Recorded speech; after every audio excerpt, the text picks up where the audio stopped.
আমরা সবাই জানি যে পৃথিবীর ভূস্বর্গ জম্মু কাশ্মীর ভারতেই অবস্থিত।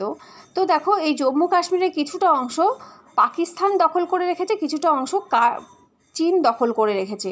তা পিওকে, পাক অধিকৃত কাশ্মীর বা এলওসি, নীল রঙের লাইনটা আছে তার নাম হচ্ছে এলওসি, লাইন অফ কন্ট্রোল, মানে নিয়ন্ত্রণ রেখা, যা ভারত শাসিত জম্মু কাশ্মীরকে পাকিস্তান শাসিত কাশ্মীর থেকে পৃথক করেছে এমন একটি সামরিক নিয়ন্ত্রণ রেখা, যা আইনত আন্তর্জাতিক সীমানা নয়।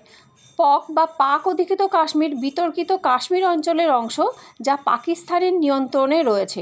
1972 সালের সিমলা চুক্তির পর ভারত ও পাকিস্তানের মধ্যে সম্মত একটি সামরিক রেখা।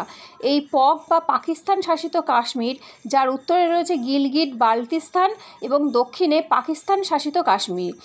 ভারত মনে করে যে পককে বা পাক অধিকৃত কাশ্মীরকে পাকিস্তান অবৈধভাবে দখল করে রেখেছে। এবং সেই লাইন অফ কন্ট্রোলের পরেই দেখো আছে পেহেলগাঁও, যেটা এখনকার চর্চিত বিষয়।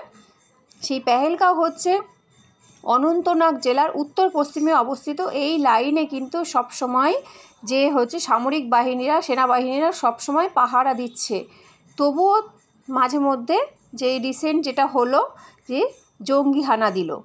আর এদিকে দেখো অরেঞ্জ কালার যেটা আছে সেটা হচ্ছে তার উত্তরের দিকে আছে চীন অধিকৃত কাশ্মীর বা এলএসি বা লাইন অফ অ্যাকচুয়াল কন্ট্রোল। এটি ভারত ও চীনের মধ্যে একটি আনুষ্ঠানিক সীমানা, এটি কোনো আন্তর্জাতিক সীমানা নয়।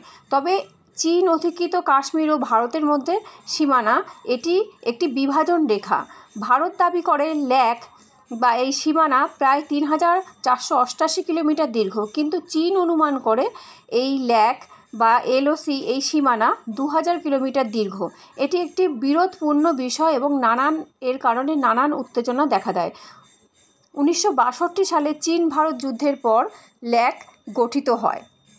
তাহলে এই পৃথিবীর ভূস্বর্গ কাশ্মীর এত শান্তিপূর্ণ, এত মনোরম পরিবেশ, সারা পৃথিবীর পর্যটকদের আকর্ষণ করে যে জায়গা, সেই জায়গাও কিন্তু আজ নিরাপত্তাহীনতায় ভুগছে বা নিরাপত্তাহীন, বা আমরা যেতে ভয় পাচ্ছি, বা যখন তখন এত কঠোর নিরাপত্তা সত্ত্বেও যে কিভাবে জঙ্গি হানা দিতে পারে এবং কী ঘটাতে পারে সেটা আমরা বর্তমান দেখলাম।